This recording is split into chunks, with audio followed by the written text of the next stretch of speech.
folks, welcome back to the iHealth channel, iHealth Radio, the Biz World channel, the NBC network, the whole shebang here with my incredible guest today. Because when I mean incredible, I've had so many incredible people, but I wanted to highlight this particular attribute and characteristic to my guest today because of the work he's done, and it's an interesting and an impressive background that he has.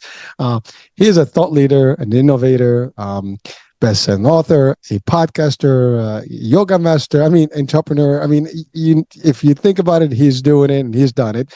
But also, he's a former, retired commander, Navy SEAL commander. So that's a big one, Navy SEAL commander. So there's a lot of work. And when we talk about Navy SEALs, it's often attached to team and effort and leadership and strategy and tactical stuff. So it's pretty intense stuff that they go through, to be in there.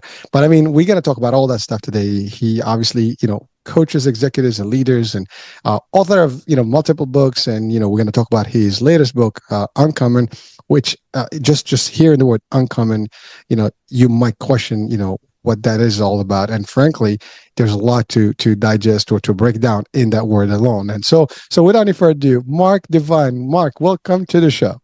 Hurricane, thanks for having me, brother. Nice to be here. It is a pleasure, dude. And by the way, do I want to share this? Well, you'll tell us about your code name, when you were in a commander in the SEALs. It was Cyborg.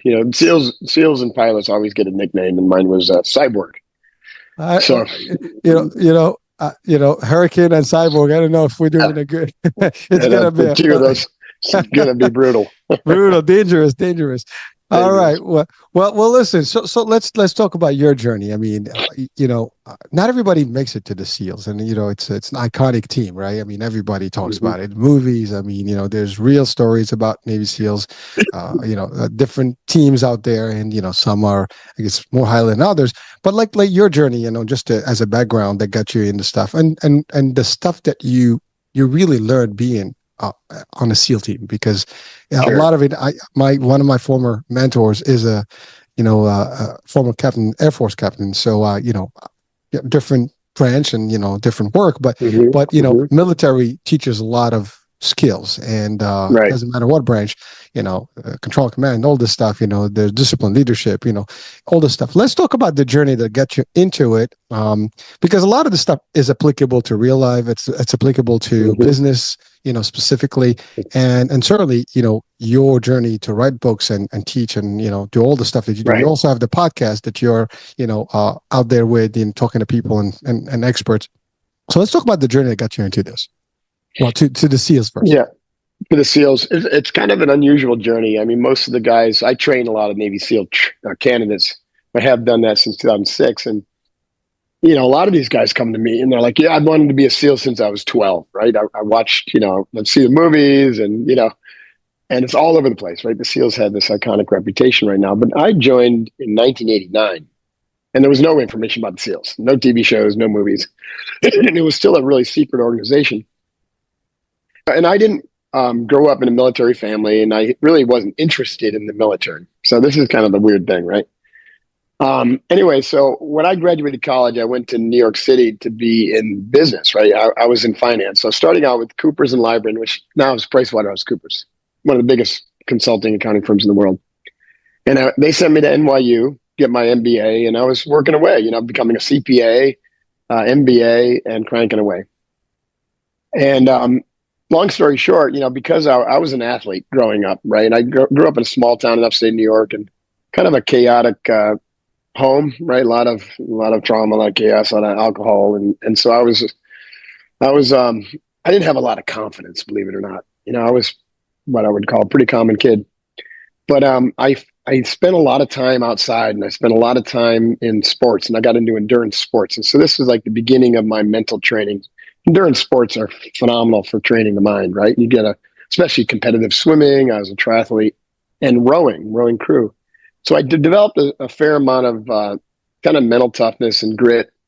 I still didn't have the confidence that I was looking for. But, so here I am in New York, and I was not willing to let my body slide. Like, I see all these kind of fat, pasty people in suits, and I was like, okay, I'm not going to be like that. I'm going to be a lifetime athlete, you know. Didn't mean I needed to play a sport, but I was always going to be training my body and my mind. I just was part of who I was at that time, which is uncommon. I guess that was the first sign of being uncommon. So I would run in the morning. I would go to the gym at lunch when all my peers would go have their little, you know, high carb meal. And I had a block of time between when Cooper's would let me off and then I would go to NYU at night. And this was back when NYU was down the World Trade Center downtown. And so most people would go home and, you know, it was a cohort program. There's 75 of us in this program. It wasn't just Cooper's and Lime, it was like a bunch of the big 8 firms. So they would go home and get ready for school and have dinner and, you know, whatever. And I looked at that 2.5 hours as a time where I could do some more training. And I was kind of pondering what I should do. And one night I was walking home to my apartment on 22nd Street in Manhattan. And I stumbled past this martial arts studio on 23rd Street. And I literally was just really just had to pause underneath it because I heard all this crazy noise coming out of the second floor of this building. And I looked up and it said, there was a sign, it said World Sado Karate Headquarters. I'm like, wonder if that could be my thing, you know? So I went up there and I was just dumbstruck by this place. Like it was massive and there were like hundreds of students. And in the center was this small Japanese guy, about 5'4", who was just like this rock. But he was, he had this energy about him that I'd never seen before, like a super lightness of being and very playful, spontaneous, but very stern. You know, the founder of the school, he had a few 100,000 students worldwide. It was only 10 years in. So I was like, okay, I'm doing this. Whatever he is, you know, maybe some of that will rub off on me, right? That confidence and that way of being. So I started studying karate there too.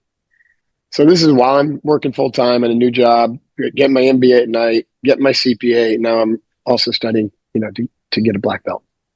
Well, a couple months into this, I asked to stay to see the black belt class.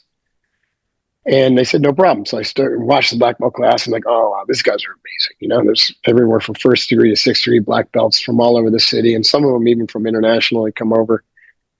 And after the black belt class, everyone's filing out and the lights get turned down, but I see a small group of people bringing out these little wooden benches and lighting a candle and talking in like hushed tones. And I said, what are they doing? And the guy said, oh, that's the Zen class. I said, what's Zen? He said, oh, it's a form of meditation. And I said, well, and he goes, get the book, Zen Mind, Beginner's Mind, by a guy named Suzuki, and it'll tell you all about it. So I got the book. I read it. I don't think I understood much of it, but I was intrigued because it's talking about training the mind to tap into, you know, some sort of energy source, going beyond the ordinary states of reality that are known to most people. And so I was like really, really intrigued. So I asked the sensei, Nakamura, right? His name was Grandmaster Nakamura. And I said, can I do this Zen class? I mean, I noticed there's only black belts, it's like 10 or 12. And he said, certainly, yeah, join us. And we meet Thursday nights for an hour. And then, so I started training in Zen along with the martial arts. And I really enjoyed it because it reminded me a lot of how I used to feel when I would escape in the wilderness in the Adirondacks and spend like 10 or 12 hours alone, you know, hiking up and down the mountains and just, you know, being in that really, really quiet state. So I stuck with it and I added it to my morning routine. I'd meditate for 20 minutes after my morning run. At any rate, what it first started out as like, hey, this makes me feel peaceful. I began to have some really transformative experiences. 9 months, a year and a half into it. Probably the first hurricane that happened is I began to have this, or I did have this distinct separation of where I believed I was my thoughts to where suddenly I was like, oh, I'm not my thoughts. I'm watching my thoughts as if from a distance. And then when that happened, I could then take a look at those thoughts and say, well, if these thoughts aren't me, then who am I really? And are these thoughts really the kind of thoughts that I need to have? And I started to ask different kind of questions. And what I started to realize was like almost every thought that I had was not serving me. Right? It was all this program It was all programmed into me. And they were like, I did not believe half of what I was saying to myself. Like it wasn't ringing true to this new version of me that was emerging. That entire story that said I was meant to be in New York and get into finance and make a ton of money, everything that all my peers were doing, everything that society said was super good, MBA, CPA. I looked at all that from that perspective on the meditation bench as just a story, that it wasn't my story. So that was pretty profound for a 22-year-old. But then, of course, it created like a early midlife crisis in me, because I was like, holy shit. I've invested a lot of time and energy to be here. And if that identity is a false identity, then who the hell am I really? So that led me to the path of like inquiry. So I started to ask those kind of questions. If I'm not that, then who am I? Who am I really? And what am I supposed to be doing? And so I sat and meditated with that, for another 6 to 9 months. And I started to get my meditation's getting more and more deep, right? Where I would have these moments where I'd really completely drop off into, you can almost say just the timeless dimension, right? And every time I would come out of those moments, I would come with a kind of a sensation or a feeling that I was meant to be a warrior. But it didn't, I didn't come back with saying, hey, you're not supposed to be a Navy SEAL. I just said, you're supposed to be a warrior. So I started saying, well, what kind of warrior? How am I supposed to be a warrior? Could I be a warrior as a CPA? I was like, I'm sure someone could, but I didn't feel like I could, And so while I was pondering this, how could I be a warrior? Once again, one night I'm walking home from work and in my little reverie, and I pass a Navy recruiting office, and there's a poster, facing out toward the street.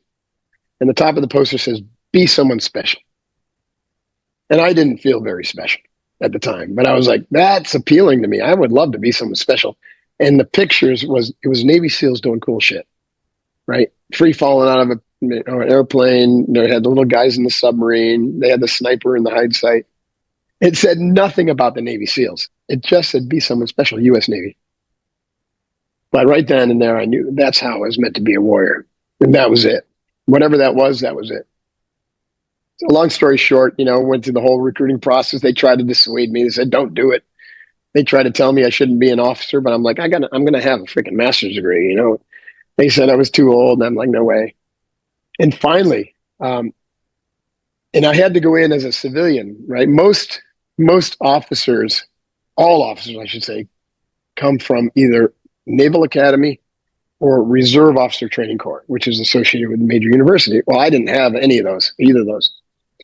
So there was an obscure program where they'll take 1 to 2 people a year, not every year, directly from the civilian world through Officer Candidate School if they're the right candidate. So I applied for that. And lo and behold, I got selected. I was one guy that year that got selected. So in 1989, November of 1989, I got my MBA, my CPA, and my first degree black belt all in the same month. And I left New York City, turned my back on everything, walked away from it all, and joined the Navy at 25 years old. So that was my unusual path to the Navy. So here I am in SEAL training, BUDS class. BUDS is Basic Underwater Demolition SEAL Training, 170. It's after OCS, so 4 months later. So March of 1990, 185 like hardcore guys, standing there lining up with me on that first day of training. And it took us a few weeks, right? And we were already down to like 90. And then we hit Hell Week, right? And Hell Week is 6 days nonstop training. And by this time, I had started to notice that my meditation had really brought me some skills that these other people didn't have, right? The instructors, as you can imagine, the Navy SEAL instructors are absolutely masterful at getting under your skin and creating this sense of absolute chaos and dread and constant confusion, like VUCA, volatile, uncertain, complex, and ambiguous. They're trying to simulate what combat would be like, right? When you're completely out of control. And every time they did this, which was every day, I remember just having that same experience. Like they're saying these words. Yeah, outside of that realm. Yeah, but it's not hitting me, right? There's this big gap, and I get to choose. And so normally I would just sit there and breathe. And then I would be like, okay, what's the right course of action? What are they really asking for? And a lot of the times I could see they're really asking just to see how you're going to respond.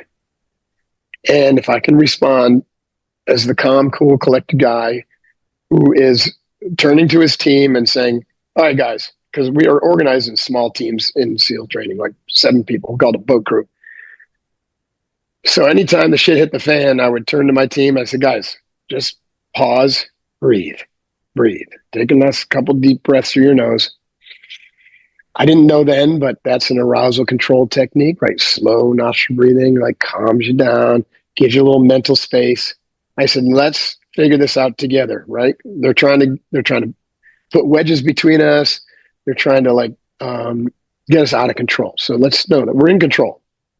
What's the minimal action that we need? Like if there's a crisis, let's get off. We call it now getting off the X. Let's get off the X. Let's figure out how to. And the best thing we can do is to move, like move forward, and then chunk it up. Like if they're asking us to do some insane thing, like row our boats around the entire island, well, we don't have to worry about the entire island just yet. All we got to do is get our boat, maybe a half a mile down, the ocean, and we'll set a target. Let's just go there. Let's just do that. Let's just do that the best we can. So it ended up being these like 4 really important skills, right, that I was working on that kind of evolved. And now I teach. The first one is that breath control, right? So just pausing and breathing, it resets your nervous system because you get jacked up, in any situation and you can't think. And your IQ gets cut in half when you go into fight or flight. And the way to reset that is nostril breathing, deep diaphragmatic nostril breathing, arousal control. So that was the first skill. So practicing arousal control every day. And that became a daily practice, even when I woke up, just deep diaphragmatic breathing. And I added a hold at the top and the bottom, and I call that box breathing. Inhale, hold, exhale, hold. And it's like very calming for the nervous system. And it creates this like clear, spaciousness where you can make better decisions. And then the second skill was mental management, right? So it's like always making sure that you're not reacting, right, to the crisis, but you're actually creating that space through the breath and the pause, and then looking for any negative conditioning, any negative thoughts that are arising, like, oh shit, what's going on? I can't do this. And that's where you start to devolve into failure, right? Because negativity precedes failure all the time, right? It literally weakens your body and it sucks your motivation. So I would learn to interdict any type of negative thoughts, any negative conditioning, and redirect that to like some sort of positive internal dialogue, positive mantra, like I've got this, easy day, piece of cake. And then to maintain that kind of attitude. And so I had a maintenance mantra that always kept me positive and motivated. And it was, I'm feeling good, I'm looking good, I ought to be in Hollywood. I'm feeling good, I'm looking good, I ought to be in Hollywood, right? So I learned to like have this playing in the background all the time, this mantra just kept me, it actually made me laugh. And I taught this to my team, right? So these 2 skills right there are money. But the third skill was like, for me, once I knew that I was meant to be a warrior and I was going to play that out, at least this version of my life as a Navy SEAL, like I knew what that looked like. I had a vision for what that looked like. I had a vision of me graduating SEAL training, of being a really successful SEAL officer. And so I taught my team to have that vision that we were going to be there together at graduation. Like we are going to get this boat crew together through all the trials and tribulations of SEAL training.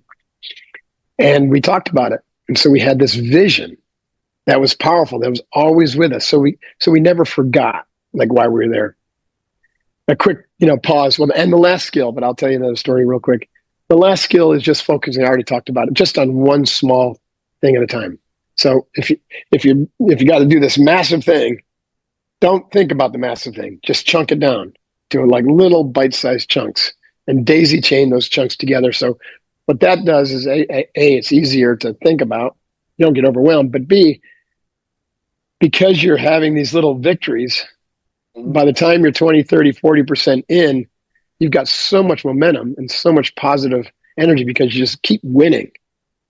Whereas if you take the totality of the whole thing and you try to bite that and eat that elephant all at once, then you never do it and you feel like you're losing. My first day of SEAL training, I had a guy I went to officer candidate school with named Bill, a friend of mine. This guy could run circles around me, PT like a madman. He was totally gung ho to be a Navy SEAL, right? First day, we're in our first beat down, several hours just getting crushed on the beach. And I remember the instructor's name was Zinke, right? He's currently in Congress. This guy is massive, right? Like 6'7", former, D-back for Oregon State or something. And I remember him saying, and he was a first phase instructor, and he said, class, hit the surf, right? And so I turn and run and start running toward the surf, and I'm looking for my friend Bill. And Bill had turned around and he was hightailing it up to the compound. And I knew what that meant, right? He's going to go ring the bell. So if you're going to quit, you have to go up and ring this bell. And so I start running after Bill because I'm going to drag his ass back into the ocean with me. And Zinke just steps in front of me. It's like, I'm running into a wall. Like, and he looks at me, he goes, Mark, this one's on him. Get back in the ocean. And I'm like, oh shit. So I turn around and run back in the ocean, and a moment later I'm hearing ding, ding, ding, ding. There goes Bill. So I go back later on that night when we finally get off, I find Bill, right? And he's like packing the shit, tail between his legs. And I'm like, Bill, what the heck, right? Like, you were gung-ho wanting to be Mr. Navy SEAL for several years now. What happened? And Bill looked at me, he said, Mark, in that moment, right, with all the chaos and all the fear and everything going on in my head, he goes, I couldn't remember why I wanted to be a SEAL. Right? He spent several years training to be there, but he did not have a vision, right, of him as a Navy SEAL. He was always wondering whether it was possible. It's probably the quickest way to fail at something really hard and important is to not have a real clear vision and to believe that you're worthy of doing it. So there's a lot more I could say, but I'll probably stop there. So my path to the SEALs was a little bit unique. I joined later. I was 25, 26. I turned 26 in SEAL training. But I really attribute most of my success to Nakamura and the meditation training. And it was, it was comprehensive because mixed with a martial art, it was mind, body, spirit. It was a process of like really kind of like bringing more out of me that I even knew was in there. I mean, it served me really well because sure enough, at the end of training and graduation, 185 of us started, only 19 of us finished, and I was the number one graduate, the honor man, and my entire boat crew made it with me, which is very rare if never happened before. It's kind of cool, huh? I'm out of words for this one. I'm hardly out of words in general, but let's break some of the stuff down that you said. First of all, it's amazing that we're going to talk about the book Uncommon, and you ultimately just defined uncommon, already, pretty much, yeah. Pretty much your whole life has been uncommon. And those are traits that many people need to somehow develop. And it looks like it's a fact, I think, I'm not even exaggerating when I say this, that the people that make it in this world are pretty uncommon.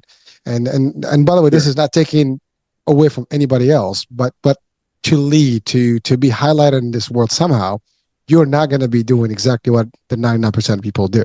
It's just unique. And there's different things. There's almost like a recipe for this. You kind of almost stumble into these things, but I don't believe in coincidence. I think everything that lined up to where you are today was by design. The fact that you saw yourself as a warrior and you had the vision, and your friend Bill did not have that. Yes, he wanted to be a SEAL, but he didn't know why.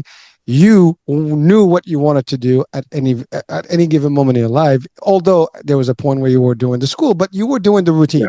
See, a lot of us do the routine, and many of us do everything as part of what we're told until we discover it's not really ourselves.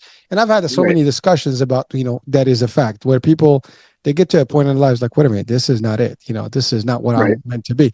Now you've touched on a couple of powerful things that are shared by the best of the best of the best in this world. And, a lot of the folks that again, make it and highlight themselves over the masses, there's meditation involved in there. There's definitely a warrior spirit. There is, like you said, the balance between mind, body, and spirit. And there is also the fact of martial arts. And believe it or not, I mean, I am not a Navy SEAL, but I've been in martial arts for many years. Right on. So since the age of 9, so I can relate to some of the experiences you've had. And yes, I was in karate. That was 20 years of karate doshodokan. Nice. So Yeah. Japanese, traditional, and so I can relate to those meditations and stuff. Myself, and someone who does not understand that, maybe like, what is this? These guys talking about? But there is a level, and by the way, I've had several discussions, with top success people in the world, and meditation is part of their, kind of like routine. It's part of their life. Right. You cannot possibly talk to someone who is, doing achievements in their life and making an impact that doesn't use some level of meditation. It doesn't matter what level. I mean, there's different types, but it is, as you said, where you're kind of getting in touch with your higher power, your energy. Right. And I love that visual that you gave about, like, you are being out of your own self, seeing things with a clarity that most people may not have. Because you're right, Right. we get busy with our thoughts. But if you can highlight yourself and remove yourself and kind of almost oversee your Right. true, vision and your aura and all the stuff. By the way, this is not, voodoo stuff or woo woo stuff. It's No, real. For those it's people real. that like, Yeah. this, like, these guys sounds like they're talking some voodoo business. It's not. It's real. Anyone that takes the moment to start meditating and really focusing, you will get a higher level of understanding of things. The idea that you had a vision of where you want to be, and the warrior spirit, by the way, the reason you went to karate is you had the warrior spirit. I mean, That's right. my sons, I used to That's say, it. like, I have a warrior spirit, because you're designed to be a fighter, and a Right. good fighter doesn't really fight, but you have the ability to do it. It's in you. There's Right. some of that stuff that is, I don't know how it happens, but it's happening. And there are people that have that personality and that persona, that aura, and you had that, and you discovered it, and it opened up your eyes, and you can. And that's the other thing, like, you were a white belt, yeah, you kind of were mesmerized with the black belts, and you didn't Right. stop. You could have said, like, oh, this is not for me, I'll walk back. You That's asked. right. That's the other thing, like, see, those are all uncommon traits. The fact that you've done all these little things, I mean, being a CPA, MBA, and all the stuff at the same time, and get into the stuff and doing your work, that's in itself, it's a lot. And a lot of people may, like, they don't want to do more, they want to do less. And again, one Right. of the traits of success is that people do more. In general, Right. they're busy, and they're doing a lot of things. And the more you do, the more you absorb energy, the more you absorb information, the more you get, busier in your mind, the more Right. you, the more your life becomes different, and somehow things line up. So the idea, I mean, you walked in, you saw that poster, I mean, I kind of, when you said martial arts, and I figured it's going to happen where you're going to stumble in the recruiting place, and you did. But you're right. Those posters, I mean, they Right. do work. I mean, you look at some of the They do commercials, work. they're very Yeah. strong. Oh, the Marine Corps. I Oh, mean, yeah. they're the only ones meeting their recruiting goals. Everyone else is down by 40% because of what's going on in this culture, right? Or people are just too unhealthy and too fat, right? They're not meeting the requirements. So the Army, Navy, and Air Force are, like, unfortunately, like, really loosening the requirements, right? But the Marine Corps is like, they meet it every single year because of their, just the mystique, right? And the allure that they kind of put on. Um, it's incredible, right? You know what the Marines mean, and they tap into that kind of warrior ethos and that warrior spirit. And there's not a young kid around who doesn't get inspired by that. So they're genius.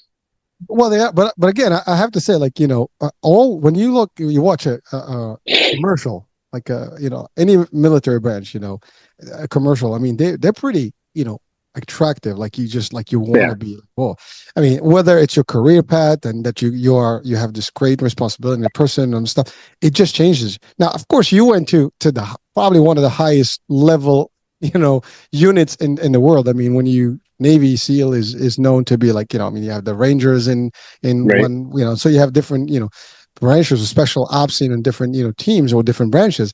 Navy SEALs is known to be like the go-to, guys for special ops and tough situations. And again, like you said, in the 80s, that wasn't the case. Now we have plenty of movies, we have real events, we have real, SEALs out there talking on podcasts and shows and Right. movies, even, Right. and even doing a lot of the work, in the executive level, stuff. Right. Right. So it's amazing how that changed today. And again, thanks to you and your team and your crew. I guess that's out there. A lot of them, I'm sure you're friends with. There's that. But a lot of the traits that you've talked to us about just now is just defining the idea that you have to be different, think different, behave different. And certainly, I love what you wanted to do, with Bill. And Right. this guy said, listen, it's on him now, because you know what? Right. It's either, but you're right. He couldn't have changed his mind at that point. And what you Not at said, that point. Right. one thing you said that is powerful is the idea that when you are in a flight or fight mode, or fight or flight mode, you're not able to think. Most of us, if we get too excited and anxious, you're going to lose your cool and you're not going to know. One thing in martial arts That's that right. you learn is that's not the case. You're always going to be calm in any situations. And so that's also a plus that you have that many people may not have. And you said you're Right. there. These guys are drilling you. Now, again, not I'm not even close to your level, but an experience similar to yours, where when I went to this particular university overseas, and they had this week of initiation week, they call it, and all the higher the seniors come into you and in your face and do all the stuff and order you around. It's like that it's mandated. You have to get through this whole thing of initiation. And it's like, if you fail, you kind of like, worse kind of concept. But if you stand to them, and without losing your cool, that's really, and there's a contest at the end. You get crowned if you actually make it. And actually, I was the crowned, guy That's cool. Good for, job. for that week. Well, again, it's a simple example, but not close to where you are. But the idea is similar, where you stand to things and you don't let people phase you when they come in your face. That actually Right. makes a big difference in how people behave and react. I mean, Right. if you get into a situation in any day, by the way, you look very, intimidating. If you stand in front of someone, I don't think someone would just want to come. They'll have to be literally not happy about their money, their well being. But that's another story. But the That's fact another is, story. but you know what I mean. But when someone wants to come to a situation in front of you, you're into a situation, you're gonna be a lot more comfortable dealing with it without even the stress. Knowing what you know, and your training and your background is one thing, but also just the fact that you can control the situation. I'm pretty sure if you get Right. into scenario in a bar, in the street, whatever, you're not the ones going to initiate and instigate and do all stuff. You'll be the one to diffuse, and That's right. de-escalate quickly. However, you can certainly turn things, You can to take your care of advantage. business. Yeah. Exactly. And that's a level that is different. Now, the stuff that you talked about, we're talking more like military training, martial arts, but this is real live business applications. Everything you said Right. is really that. Having a vision, when you start a business, entrepreneurs, for example, right? They start a business, but sometimes they don't have, as you said, that vision. Therefore, there is nothing. They don't see where they are. I mean, you have to have, where you're going to be in 5 years or 6 years, whatever it takes. But you see yourself, you see those stuff, those successes, and those, like, you see the podium, you see yourself in a ranking, level, whatever the case may be. The idea of breaking it down to little, achievements, as opposed to Right. looking at the whole thing and you want to hit the whole pie. I mean, you can hit the whole pie, but in small pieces. You're never going to be able Hmm. to eat the whole pie to, one slice, one bite, right? Same concept. I mean, these are like basic elements you think, but people Right. go head on with projects, and they just basically get lost in the realm of what that project is, and they get overwhelmed quickly and they're done. I mean, they just can't keep up. I mean, it's just like a marathon, right? You don't sprint it, otherwise you'd be dead. I mean, we just had the New York Marathon a couple of days ago. If you run that thing, you want to make it, you're going to take it slow to make it there, and you will be able to conquer it. Yeah. Same thing in, Right. in business. I mean, I used to get this question all the time. Like, we had so many things going on, even in my world, like my personal, world, the business is this, I'm doing consulting, doing this, that. People's like, how can you do all this stuff? Because I don't take it as one big thing. Everything is Right. a project. Everything gets, broken down to a particular day or time of the day. And, you tackle everything on time. When there is a big thing, I don't go crazy about like thinking the whole picture. Okay, so here's the big plan, but here's the first step by step, little by little. And we get, one thing at a time, and That's you'll right. get there. That's right. And that it's like, one small step, right? And then the That's rest right. is history. People sometimes they get overwhelmed with the magnitude of the project, and they're like, "Oh, this is too big." Nothing is too big. I mean, as a matter of fact, if you dream, just dream as big as you want. Scare yourself, but know how Right. to get to your dream and achieve it. So thank you for really, the analogies of all the stuff that you've talked to is real applicable in life. And again, For sure. the book, the one that you've just published, Uncommon, is really a trait that if anyone, and by the way, there's a lot of talk and articles and discussions and studies about this.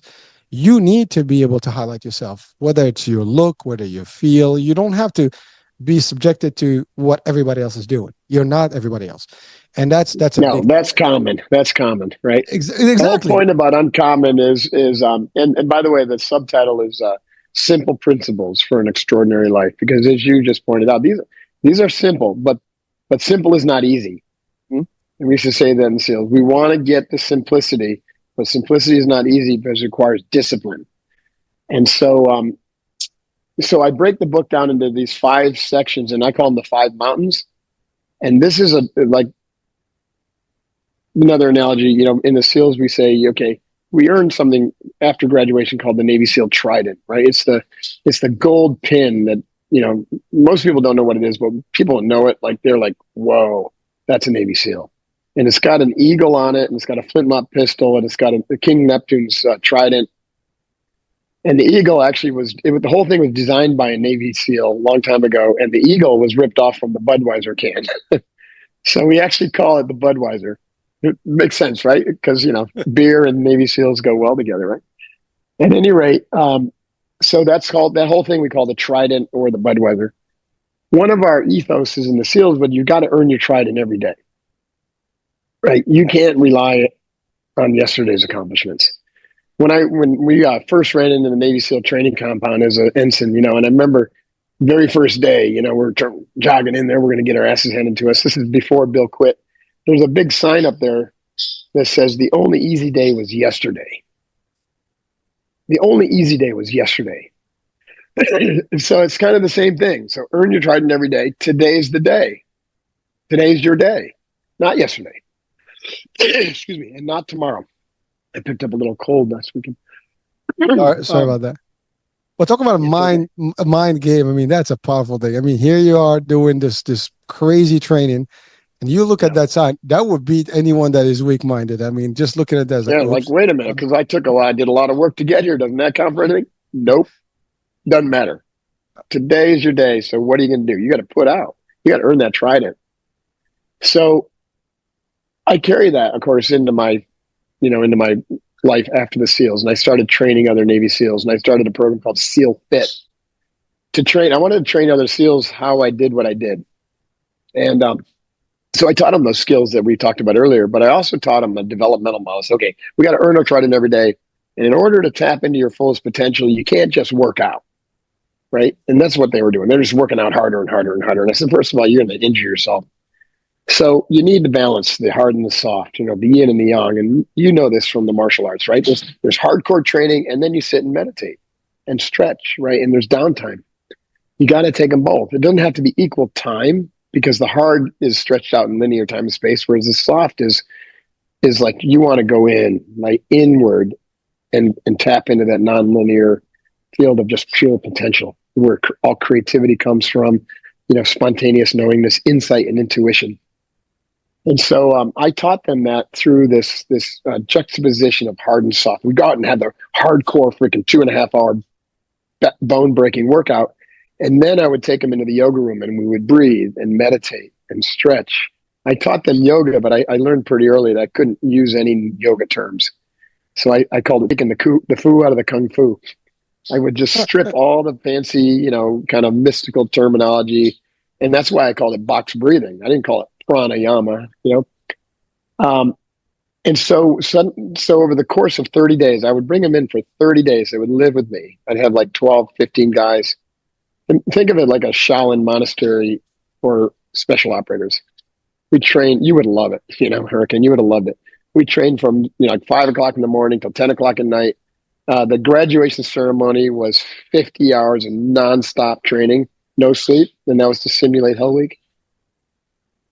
And it was this constant, like, baking into them that they've had this multidimensional nature, right? And to bring it all back together so they can really understand what it meant to feel intuition, and to really, like, be able to be quiet to allow thinking to happen as opposed to like analytical and try to solve every problem with their left brain.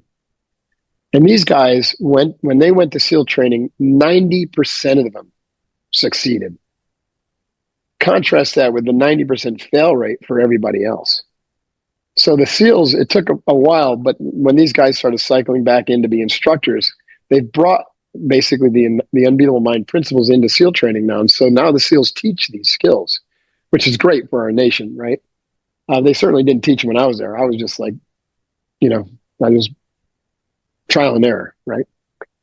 So, anyways, the book Uncommon is really came out of all that work because ultimately what I saw was that in order to tap our fullest potential as humans, first of all, we got to do the work, like you said. You got to take responsibility for your own evolution. You can't expect anyone else to do it for you. So they're right there. You just a whole swath of civilization is disqualified because they just don't understand that in order to really be unique and to achieve these lofty dreams that you have, you got to do the work. And the work shows up every day from the moment you open your eyes until the moment you close them. And so that's number one. And number two is there is a certain way to do the work, right? We learned this through the martial arts. It's a developmental path. Yoga is a developmental path. Martial arts is a development path. Where do we have a development path in the Eastern or in the Western world? We don't. We don't. We have sports, we have school, and then you're kind of like left to the wind.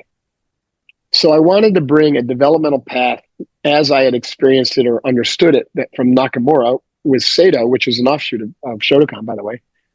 And he had a very unique approach, right? It's like there was hard physical training, and then there was mental training, and then there was, because it was a team sport and we were all kind of a team, there was emotional development. And because we used to spend time at Zen Mountain Monastery in nature, meditating for days at a time, there was a lot of intuition and kind of spirituality.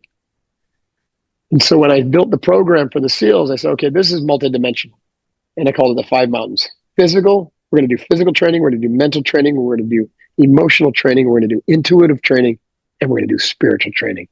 And we're going to bring it all together in this integrated format so that even our workouts are going to have all those 5 components in them, right? So our workouts, we would box breathe before a workout, we would visualize the workout, we'd visualize ourselves succeeding, right? We would pause during the workout and like listen within, right? And just like really kind of tap into our intuition. I can't tell you how many times like we're like, oh man, there's something a little off, right? I got to change something here, right? Because we're going too hard, or maybe I need to pick it up because the guys are losing motivation. And so we bring this whole multidimensional nature, physical, mental, emotional, intuitional, spiritual nature into how we trained and into these little practices, morning ritual, evening ritual, spot drills. And the results are just extraordinary. So that's what this book is about. Each chapter, each section is broken into one of those 5 domains. And it really teaches you how to like do this multidimensional integrated development so that you can take responsibility for your own evolution and you can accelerate your growth rapidly to access more awareness, more greater perspective, more compassion, more intuition, more creativity. And I want to teach this to the world because, it like you said, the applicability goes far beyond just special operations warriors. Like it's, especially now in this world, like everyone needs to be a warrior these days, right? It's a serious VUCA storm out there. It is crazy. There's a hurricane out there. And it ain't me. Yeah. but Right. So a couple of things. I love what you touch on the concept of simple but not easy. Yeah. It's oftentimes looked at as the same, but it's not. I mean, things can be difficult, but we can simplify things. One Right. thing is that you talked about earlier that I wanted to just go back quickly to is the idea that you said that the whole team that you were in charge of at the time in your training, you all made it. And Right. so there is something about that to be told, because again, if you work as a team, you succeed as a team. Right. And I think that part of it is also part of the training that you've had in the martial arts, because again, in martial arts, you're part of a crew, you're part of a team, you're part of a family. There's all these things that we learn. I mean, martial arts by default is the arts of military. I mean, that's kind of like what they are Right. in their roots. So there's a lot of stuff. But you're right. It's not just about physical intense training, because that's part of it. And in today's fitness world, I mean, fitness is seen as like heavy duty training, heavy, I don't know, boot camp concept, you name it, a lot of weights, a lot of stuff. That's great. But there's different components. As you said, you're not only training the physical, you're training the mind, you're training the spiritual aspect of it, you're doing the stretching, you do all this stuff. In martial arts, we do all combination of it. You start with stretching, you start with, meditation before you even get into the practice of anything. Then you do all your, warm-ups and things, and then you get into the techniques and the practical things. And those are things that typically we lose in the real world, because not everybody's applying those concepts. And Right. your book is basically breaking it down, like, to be uncommon, this is what needs to be done, these are the areas that we need to actually work on. And as you said, I love what you said, that you wanted to bring this to the world because there is a need for it. And what you just said is so true. Maybe we don't have to be warriors to go and fight, although you never know what happens That's in right. this world. You You can always be a have to be warrior ready. in many different ways, Exactly, but being a warrior in spirit is you're always out there. You're outgoing, you're ready, Right. you're in business a warrior. You're making things happen. You're changing the world. You're innovative. You're making a difference. You're changing things about how we see Right. and how You're we do not a things. sheep and you're not a victim, right? You're I you're love it. taking charge, right? And Woo! you're making things happen and you're there to help other people. You're in service, right? I think all warriors are in service. Like for me, I was in service to my mission, the team and my mission. But when it came to the real shit, it was my team, right? And so we had enough love to be willing to die for our teammates, and that's rare, right? That's rare, and I'm not asking everyone to be able to access that kind of love for your teammates, but I know most parents would be like, yeah, I would do that. I would lay down my life to save my kid if they were in trouble. Or, entrepreneurs would go to the line to save their business, right? When there's a crisis. And we saw that during COVID, and not everybody made it. Obviously, a lot of people got their ass handed to them. We got crushed too, but we're making a comeback. That's what I'm saying. Entrepreneurs don't quit. You're a warrior, right? You just got to be. Well, see, that's the thing. It's the concept of warrior is just a lot more than what we want it to be, or at least we know it to be. It's really, as you said, it's being accountable, being always in action, in charge, Right, and really, it's not about you. It's about really saving the day, saving others. I mean, right, again, a warrior is always willing to sacrifice their life, right? Well, that's the thing. We do it for different reasons, but there's nothing higher than doing it for helping others, right? And right. that's really what it is. I mean, it's historic, it doesn't matter, we that's really what it is, and it makes a big difference. And uh, you know I have to say this: you are a leader by default. I mean, it's just, it was always in you. It's something that was built in you somehow. And that's the thing, like, there's this discussion about leadership. Are you a leader by Right. design, or are you a leader by acquisition? you know Right. I just Or want by you to, circumstance. by circumstance. I mean, again, well, the ones that by circumstance, sometimes they're not really good leaders. They just get a True. title in leadership, but they wind up just bossing people around and stuff. But a true leader is, as you said, there's a spiritual piece to it. There's a Right. vision. There is a belief that you are, in charge. You're accountable for every single outcome that will affect, whoever you are working with. And that's a Right. big difference.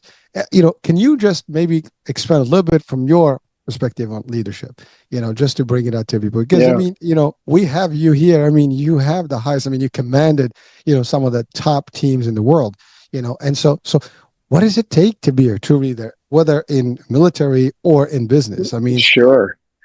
Well, obviously, my view of this has evolved as I have, but what I see, especially for today, is that the role of a leader is to bring out the best in their team.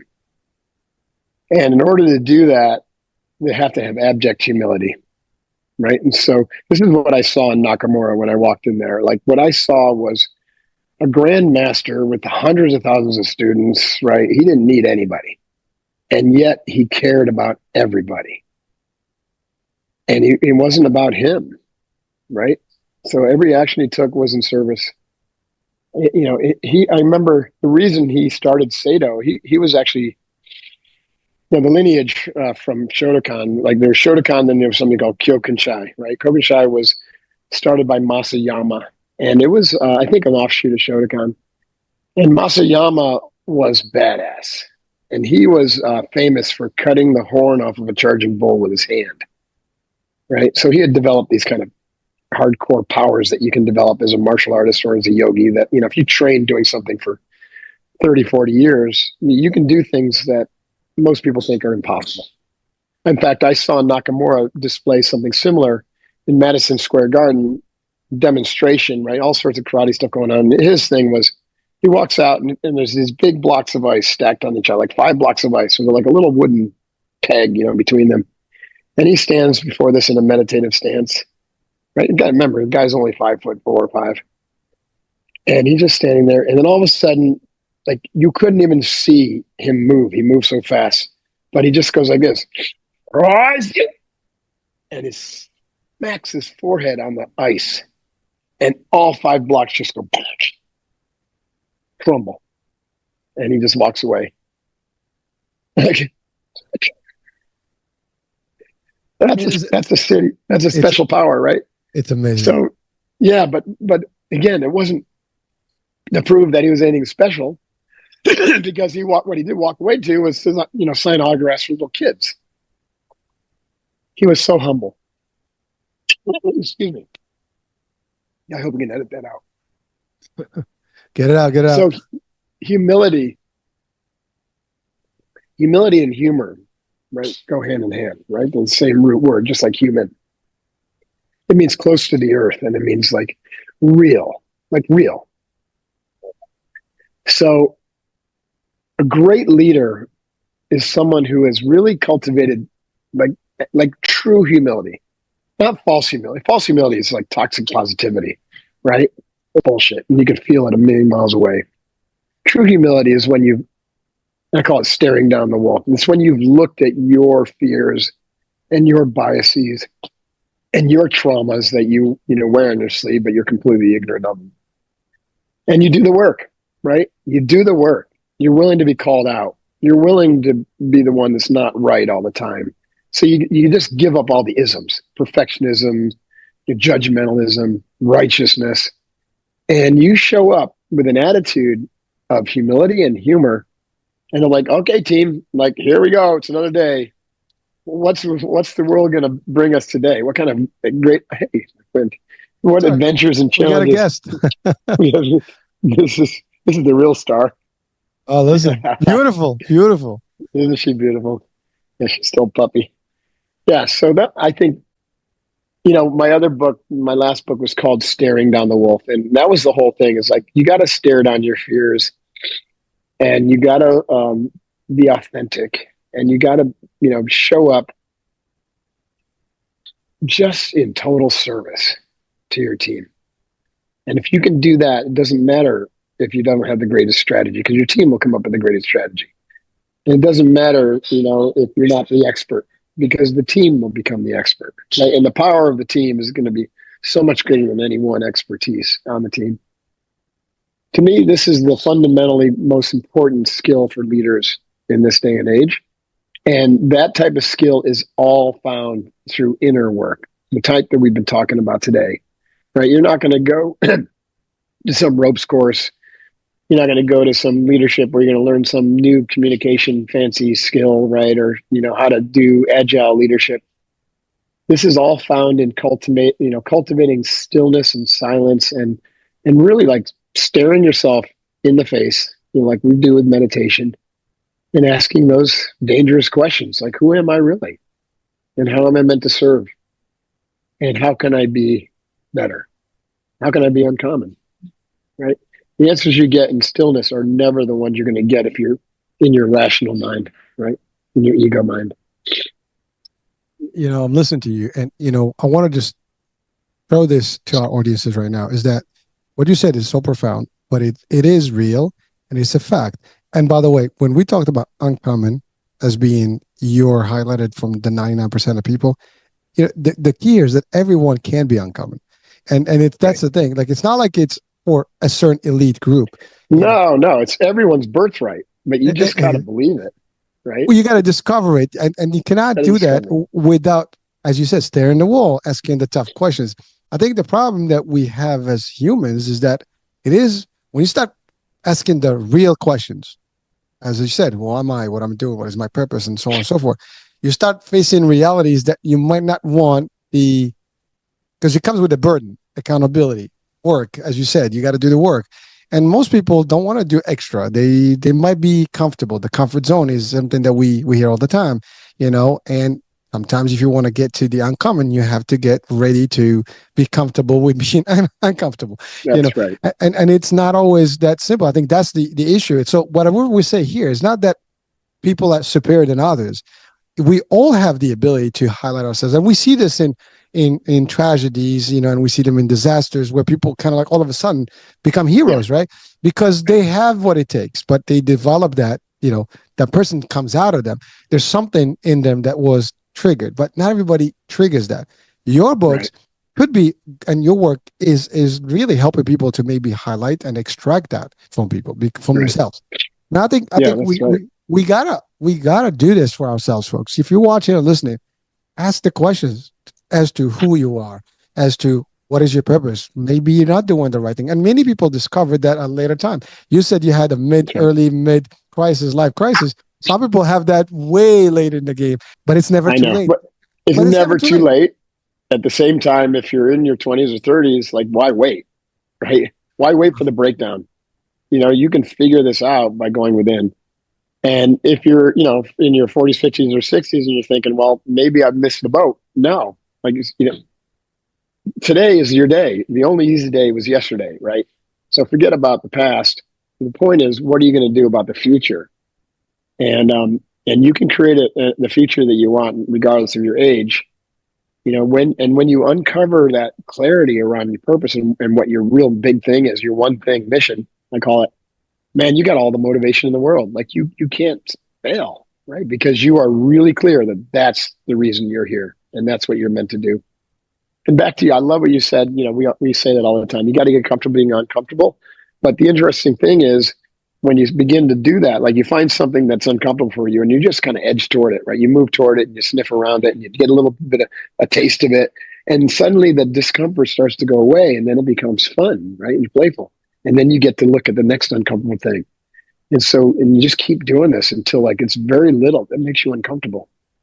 And that's what makes you uncommon.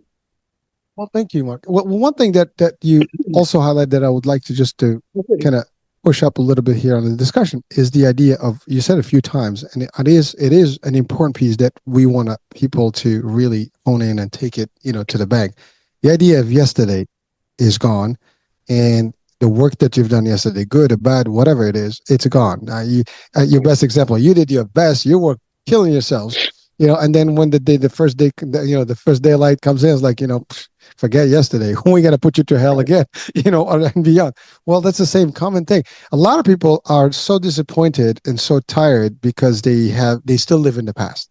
They are not, every new day that we have is a new chapter. It's a plain page. As a lot of times you hear this. It's an open book. It's your book. You write the new page.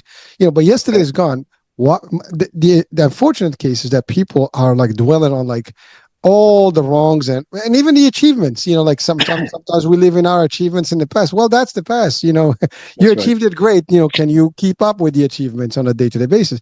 And you know what? Why look in the back where you can't do anything about it? Maybe you learned a few things, but you have today that is a fresh day and you have plenty of time ahead of you. Now, we don't know how long we live, but as long as you live, you're going to have opportunities to make a difference. Today is a good day to begin, to start. So again, these are all things that, sometimes we just need to kind of reset ourselves to tune in to really in a better way. Because again, the past is history. Can't do anything. You might have learned a few things. Today is a brand new day. Let's work. And by the way, in the business world, I mean, my career has been in sales and the insurance space. And one of the things that we talk about all the time is like, you're only as good as your numbers today, not yesterday. Yesterday's gone. So today is the day. Now it sounds, brutal, but in sales, that's what it is. You can do listen, I've achieved quite a few things, but it doesn't matter what you did. If you're not delivering today, you're just not delivering. Nobody's caring about what you've done in your, golden, era. the golden era has got to continue every day that you're operational. And sometimes that may not be the case. So you have to be also aware of situational stuff that you can manage yourself. Don't stress out. Right. You got to figure out a way. Again, take a deep breath, box breathing. Concentrate, Yeah. remove yourself from stuff, break it down into chunks. And I love what you said. Sniff around your comfort stuff. It's not comfortable. Let's see what I can do. Poke in a little bit and see what's up. Right. Again, Right. I mean, if it's like working out, right? It's hard in the first day you go to the gym, Right. as you put more time and more effort, martial arts. When you start, I mean, it's like, oh my God, what is this? What I got someone signed up for? Yeah. You get a 2 or 3 years in, like this is like a breeze. You look at a white belt, like, Yeah. hey, you're a It's new like challenge. getting the Elon Musk rocket. It's like a lot of energy to get it up, but once it's out of the atmosphere, it just Agree. floats. Yeah. When a quick story. After Mr. Nakamura's Zen classes, he used to have a little talk. And I remember as clear as day because he used a little chalkboard with a white chalk, and squeaky, and he would write the kanji characters, and then underneath he would write what it meant in English. And one day, the kanji characters in the English, it spelled out one day, one lifetime, one day, one lifetime. And then he would talk about the concept. And that really stuck with me because it relates to what we're saying. And it was kind of like two angles to this. One is, as a warrior, and this applies to everybody, it's not just a warrior, but like you don't know if you're going to make it to tomorrow. It's not 100%, right? There's a lot of dangerous things we do, even in training, and it could be your last day. So just treat this day with the utmost care and respect. I don't mean being timid. I mean, like, you just be really present. Back to your point, don't worry about what happened yesterday. Don't put yourself too far in the future. Just radically focus on what you're doing and just do it with most attention and attention to detail and awareness and presence that you possibly can, just to suck the nectar out of this day, because it might be your last and you want it to be a good one. And then the other kind of angle is that today is all we've got. Again, yesterday's gone, tomorrow hasn't happened, right? And so we want to like really understand that today is where the action happens. Today is where the work is done. I'm not talking about you might not make it. Like, set that aside. Let's assume you're going to make it for another 30 years, but the work is done today. And then tomorrow the work will be done today. And then the next day the work will be done today. And so today is a lifetime of opportunity because it'll affect the rest of your life. Days every day. Every day affects the rest of your life. Right? It's amazing, isn't it? Well, like, again, it's like when you hear these things, right? It's like you get an aha moment. Like, how did I not think about it this way? Again, because we spend most of our times not reflecting on things and questioning things. But once you start, it becomes so clear. I mean, it's crystal clear to all of us now. If you're watching or listening, this is not rocket science we're talking about. I mean, although we talked about rockets going up there, but the fact of the matter, we talked about the outcome, but not what it took to actually get those rockets up. But the fact is, nothing is easy. But I love what you said. It's today. Maximize the opportunities.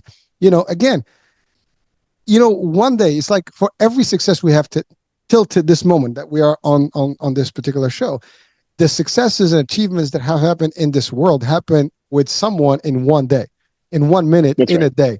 And whatever that is, whatever it was, I don't care if it's gravity discovery or the flight or the light or the phone or the computer or the technology, whatever it is that we have that we use today, someone worked day to day, day after day, and in one day it happened.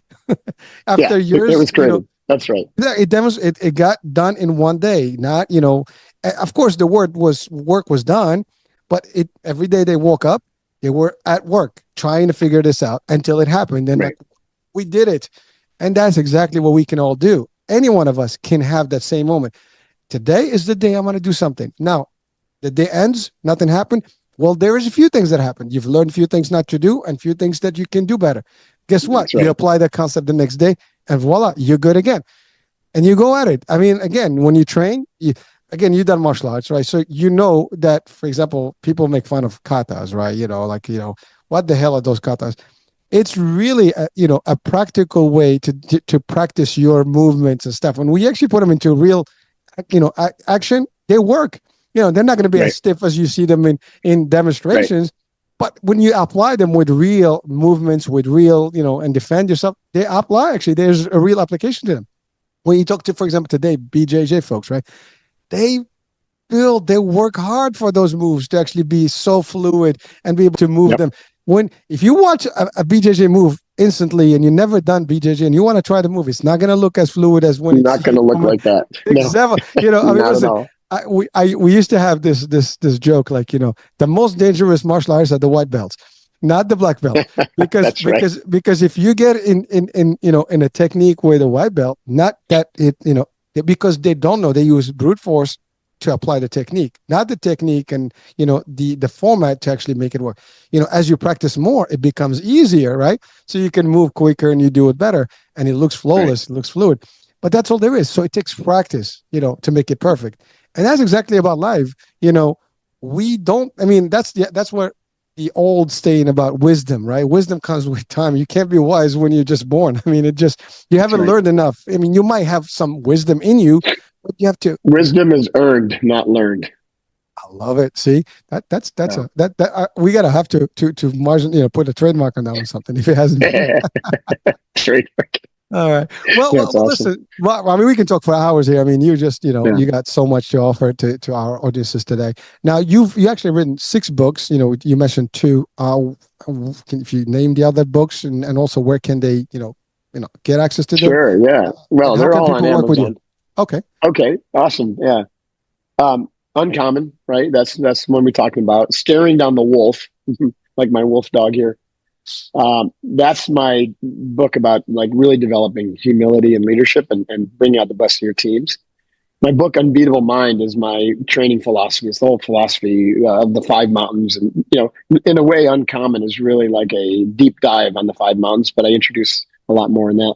Um, the Way of the Seal is put out by Reader's Digest.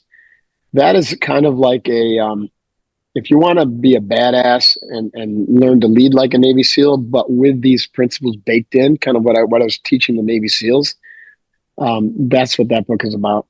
And then I've got 2 training books. One is called Kokoro Yoga, which is a integrated movement program predominantly for men. It's the yoga I was teaching to SEALs.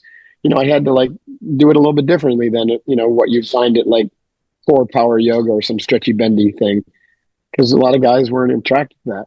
And so, but yoga is for everybody, and it's almost an essential practice when some sort of integrated movement where you integrate breath, movement, spine, somatic, kind of embodiment. So powerful for your growth. And then 8 Weeks to SEAL Fit is my hard-hitting physical training guide for developing physical and mental toughness. And then as far as training with me, the SEAL Fit program, we run these intense crucibles. We have 6, 12, 24, and 50 hours. We run those once. Next year, it's just once, right? So they're intense programs, and we have people come from all over the world. And you can learn more at sealfit.com. Unbeatablemind.com is where most of my integrated development, vertical development training is found. So we have a good 30-day program there and a longer program and a community. And it's really cool, very effective. And if anybody wants to reach out to me for speaking or for coaching, my website, markdivine.com, has information, and they can reach me through my assistant at info@markdivine.com. Spelled DIVINE. And it's open to everybody, pretty much. Doesn't matter. Everybody, yeah, absolutely. Now, SEAL Fit, you got to be ready for that. That's you don't just jump into that. But Unbeatable Mind, we do emphasize physical health and physical training, but it's really kind of your own choice, and we meet people where they're at. Now, SEAL Fit is like pretty much boot camp for the elite of the elite, and that's right. It's elite level training. All right. Well, it's not for the faint of heart, as they said. This is the stuff that you really gotta practice for. It's like being ready for. But again, going through the challenge. It's like in the business world, I got TEDx, right? I got to talk. Well, in this case, I just graduated SEAL Fit, training. That's like Everything's easy after that. Exactly. Well, this is true. I mean, you probably experienced this before. I mean, obviously through the SEALs and even before. So in martial arts, we used to do these camp trainings for 3 days, whatever, in the woods, Right. and in the camp. You come out of those trainings, you're like, bring it on, baby. Yeah, It's all good because it's so intense that you're ready. You've been that's right. conditioned, to be able to face the world with no heart. I mean, it's easy for you to be. You feel stronger. You feel like powerful. Your mind is stronger. Everything is there, and you really can endure. And that's exactly what it Right. is. So your training is definitely going to be awesome experience for people. So again, folks, you can learn from the mind, the body, the spirit, and you build a strength, stamina, whatever, and also leadership skills and all the stuff, whether through the books or through the website. So I'll have that in the description of the show for those of you who are interested. Now, you said it will be once next year, right? Yeah, the SEAL Fit program is once, but Unbeatable Mind is an ongoing program. It's virtual. We have some events, so that's a completely different program. That's really more of our leadership development, for entrepreneurs and executives. And we do corporate training, and I do speaking, and so it's a completely different business. And also, I will say we also have I got a gear company for how weighted rucking is starting to really take off.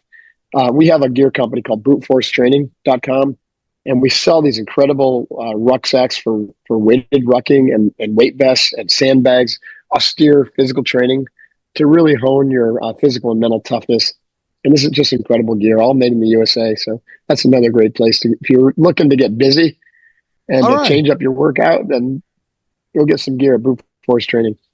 And you said you do like corporate training as well. So if for I do corporate training, yeah, speaking engagements. There's a lot of things that I will do, just like you, but it's I love to do. I'm doing a lot more speaking and corporate work, trying to bring this idea of vertical development, elevating consciousness, expanding awareness, tapping into more greater perspective and compassion. And so I do a lot of speaking on that as well. so, and of course you have the podcast. What's the name of the podcast? The Mark Divine Show. As you just Easy, yeah. All right. Well, again, do check out. Listen, there's a wealth of knowledge and information and access here to Mark Divine, whether through his podcast, through his site, through his work. If you're in the corporate, world and you need some real inspiration, talk. I mean, Kevin, it's you are up there with the best of the best out there for what you do, and therefore having you on as a trainer or a speaker, it's just going to add value to any company and anyone. So again, for those of you out there, I can tell you this: I'm right now doing just the consulting stuff. I'm not with a particular company, but if I do, and I can tell you when I have a team, and I've done this before where I invited people to come on and do talks to them and different things. You'll be on the list, dude, because I would love for you to come in and awesome. pump some people. No, seriously, I mean, your stuff is just, amazing. It's listening to you. I mean, I guarantee you people are watching and listening. They want to do more because just the idea of like how you break it down as simple as it is. And it is not easy. It is tough, but there is something of value that people sometimes need to hear to actually highlight themselves. And then you just bring that up, so thank you. Listen, we're coming to the end of the show. We've exceeded our time, but you know what? It was worth every single second of it or split second for that matter. It was nice having you on, and true honor, of course. Any last words of wisdom you want to leave our audiences with before we close the show? I would just say, take a breath and just sit down and turn your attention inward. Just watch that breath and then hold it, at the top and the bottom. Do some box breathing. And I tell you what, if you can test me on this, if you could do 30 days, 20 minutes a day of box breathing where you inhale 5 count, hold your breath 5 count, or 4, exhale 5 count and hold your breath for 5 count, and just follow that closely, really concentrate on that, it'll change your life. It'll set you on the path to freedom. Well, listen, I'm not going to add to that one anything because I think that's powerful. So, Mark, thank you so much for being with us, man. It was a pleasure. Yeah, it's been an honor. Thanks so much. Okay, booyah.